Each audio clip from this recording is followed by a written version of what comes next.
안녕하세요, 빵형입니다. 자, 고민 있어요에 글이 올라왔습니다. 일단 AI에 대한 글이 있고요.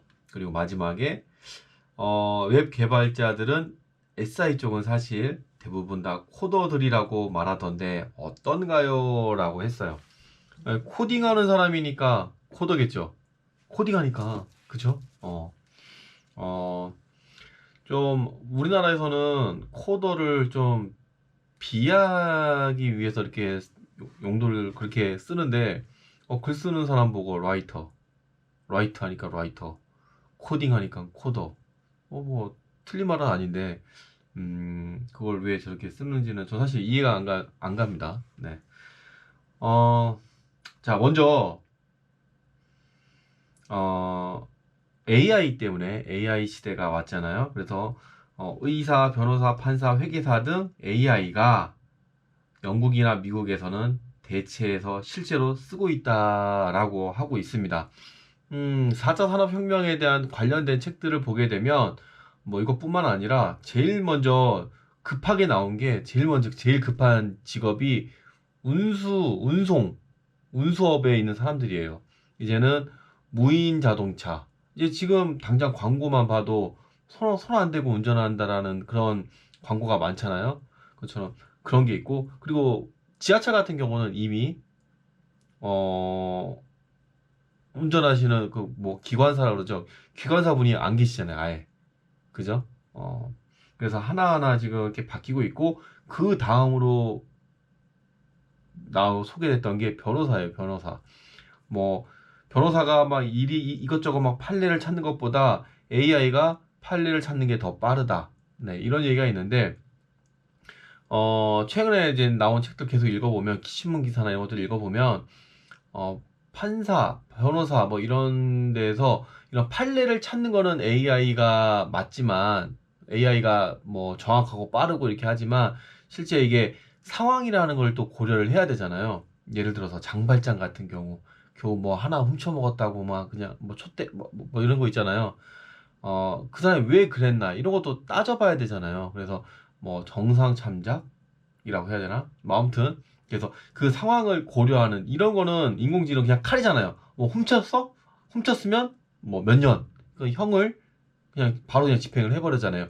왜 훔쳤느냐는 중요하지 않고 훔쳤어? 좋아. 그리고 만약에 왜라는 게 또 들어갔다라고 하면 이런 경우에 뭐 판례가 이렇다라고 하면은 그 엄청난 판례들이 있을 거 아니에요. 예를 들어서 징역이 1년에서 10년이다. 그거 통계를 내야 될 거 아니야. 통계 내서 평균 내서 이거 딱 때릴 거야. 이런 식으로 그거 좀 웃기지 않나 이런 생각이 들어요. 그래서 이렇게 뭔가를 판단을 내릴 때 정확하게 떨어지는 그런 판단이 아닌 논리적으로 정확하게 떨어지는 그런 판단이 아닌 거는 AI가 좀 하기는 좀 쉽지는 않지 않겠나 이런 생각을 해보고요. 음 그리고 뭐 우리나라에서 AI 발전이 거의 없다. 글쎄요. 일단 저는 뭐 AI 기술이 없지만 대부분의 뭐 주변 개발자들이 없는데 관련된 책들은 굉장히 많고 그리고 주변에 그 AI 스피커 나오는 거 있잖아요. AI 스피커. 당장 핸드폰에도 그 뭐야 빅스비 뭐 이런 거 있잖아요. 오케이 구글, 하이 빅스비 뭐 이런 것들 있잖아요. 뭐 아무튼 좀 바로 그냥 빅스비가 작동이 되고 있네요. 네. 그리고 알았어 조용히. 어 그리고 요번에 이세돌 은퇴 경기 한다 그러죠. 이세돌 바둑. 그때 우리나라의 AI 바둑 그 뭐야 지난번에 했던 알파고가 있죠. 알파고 고가 바둑이잖아요. 알파고하고 AI 구글 알파고하고 한번 바둑을 했었는데 이번에는 우리나라 한돌이라고 합니다. 한돌과 마지막 은퇴전을 한다고 하죠. AI가 국내에도 있어요. 요즘에는 또 뭐 AI 뭐 이런 걸 이용을 해서 뭐 뭐 뭐라고 하던데 뭐 하여간 교육 관련된 그런 것도 이제는 AI를 이용을 해서 뭐 문제도 이 사람이 뭐 어디가 뭐 부족하고 뭐 이런 것들 파악하고 진단해주고 하는 뭐 그런 것도 있다라고 소개를 하고 있어요. 그래서 AI는 일단은 우리나라에도 많이 있는 것 같아요. 일단 제 주변에는 없지만 이렇게 뉴스로도 많이 접할 수가 있어요. 근데 부족하다라고 해요. 부족하다라고. 일단 씨가 말랐다라는 제 기사를 잠깐 헤드라인을 본 것 같아요. 씨가 말랐다 뭐 이런 식으로. 그러니까 그쪽으로 지금 당장 공부하는 사람이 많지는 않은 것 같아요. 자, 그리고 이제 프로그래머 얘기도 있어요. 프로그래머. 자, 프로그래머 같은 경우는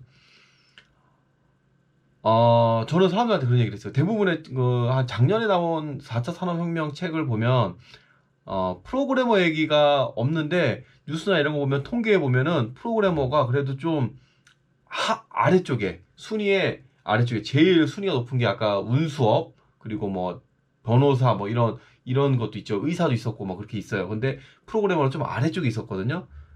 그런데 이거에 대한 뉴스 기사를 제가 봤는데 제가 찾으려고 했는데 올 여름쯤에 제가 본 기사인데 찾지를 못했어요. 거기에 대략 제 기억으로 남는 내용이 뭐였냐면은 미국의 어느 대학에서 만든 인공지능인데 그 인공지능이 홈페이지 찾아가 봤는데도 홈페이지에도 따로 소개를 안 하고 있더라고. 신문 기사에서는 있었는데 홈페이지 그 인공지능 그 대학에서 모 대학에서 만든 몰라서 뭐예요? 모 대학에서 만든 그 인공지능 프로그래머 이 친구가 어떻게 학습했냐라고 하면은 깃허브에 있는 엄청난 소스들을 보고 학습을 했다라고 합니다. 그런데 이 소스 코드들이 엄청난 고급 코드들이야. 고급 코드들. 그래서 이 AI가 작성해낸 코드들이 전부 다 코드들이 아주 그냥 잘 짠 코드들 뭐 그런 코드들이 나온다라고 합니다. 그래서 이런 얘기를 제가 우리 직원들하고 얘기를 한번 해봤어요. 그래서 야 이제 코딩도 야, 인공지능이 다 한다고 하더라. 지금 벌써 대학에서 이렇게 지금 벌써 이렇게 상용화 된 건 아니지만 이렇게 한번 시도를 해서 코딩까지 하더라 했다라는 기사가 있더라.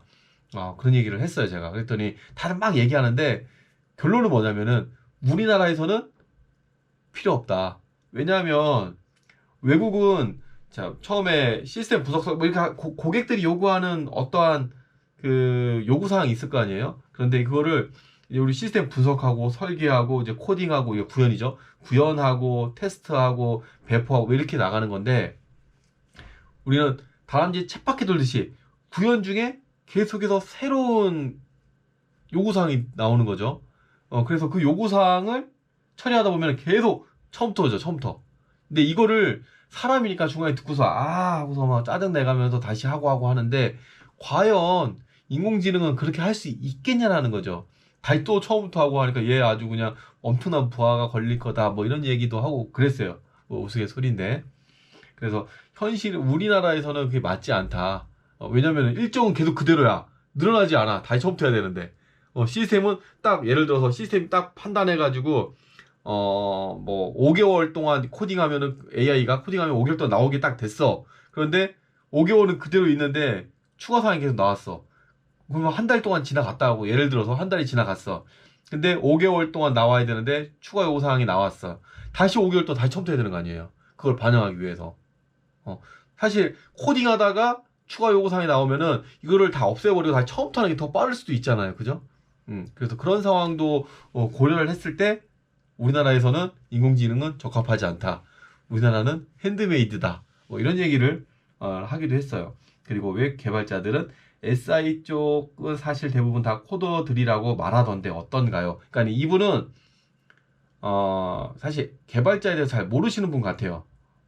자기소개를 똑바로 안 적어 놓으셔가지고 어떤 분인지는 모르겠는데 우리나라 SI는 기본적인 코딩 기술을 가지고 있고 그리고 자기가 공부하고 싶으면 얼마든지 더 공부를 하는 사람도 있어요. 근데 실제 코딩 난이도는 그냥 절차적으로 그냥 거의 뭐 코딩하는 수준이면 돼요. DB를 좀 잘해야 되고요. 그리고 무엇보다도 업무를 많이 알아요. 업무를. 해당 업무를 듣고서 개발하다 보니까 나중에 업무가 이제는 뻔한 거죠. 그렇게 돼서 나중에 설계도 하게 되고 또 그쪽 분야를 계속 하게 되면은 이제 PM도 하고 뭐 그렇게 되는 거죠. 그래서 이게 꼭 나쁜 의미로만 받아들이면은 안 돼요. 코더라고 해서. 열심히 회사에서 일하는, 그러니까 고객이 요구하는 수준에 맞게만 계속 개발하면 되잖아요. 왜? 이미 프레임워크가 그렇게 만들 수 있게 세팅이 됐어. 쉽게 코딩할 수 있게. 표준이 되고 체계화가 되고 단순화가 됐단 말이죠. 그러니까 굳이 고급 기술, 나 혼자 뭐 어떠한 패턴을 써야지, 어떠한 방법론을 해야지 이렇게 할 수 있는 게 아니에요. 이미 프레임워크에 그런 것들이 다 녹아 들어가 있어요. 근데 그런 기술이 필요 없어. 고급 기술을 몰라도 그냥 단순하게 스크립트 짜듯이 해도 충분히 그런 메커니즘, 뭐 사상 이런 것들이 이미 프레임워크에 다 녹아 있습니다. 그래서 뭐 굳이 이렇게 말을 해야 되나? 그리고 이렇게 많이 써보다 보면은 본인이 또 그렇게도 만들 수도 있게 돼요. 남이 만드는 프로그램을 많이 써보다 보면, 야, 어떻게 해서 내가 이렇게 간단하게 코딩해도 자동으로 이게 처리가 되지? 뭐 기타 자동으로 처리되는 부분이 있을 거 아니에요? 그런 것들을 가지고 소스 까보면서, 다 오픈되어 있으니까 까보면서, 이런 식으로 되어 있구나 해서 자신이 또 분석하면서 학습도 하고. 그래서 SI 쪽은 대부분 다 코더들이다. 그거는 뭐 반은 맞고 반은 틀린 것 같은데, 열심히 하는 사람들은 열심히 하고, 그냥 그 수준에서만 하는 사람도 그 수준만 하고, 코딩보다는 코딩도 할 줄 알지만 업무에 더 신경 쓰는 사람은 더 신경 쓰는 거고, 뭐 그런 거죠. 네, 그렇습니다. 어떻게 어 제 말단 개발자한테 AI를 물어봐서 굳이 그냥 제가 4차 산업혁명에 관련된 책들과 신문 기사들을 읽었던 내용들을 바탕으로 좀 떠들어 봤습니다. 네, 그냥 참고만 하시고요. 그런가 보다. 내가 찾아보는 게 낫겠다고 더 찾아보시면 좋을 것 같고요. 그렇습니다. 네, 오늘은 AI에 대해서 한번 얘기를 해 봤고요. 네, 다음에 또 재밌는 얘기 있으면 또 다음에 또 얘기하도록 하겠습니다. 네, 감사합니다.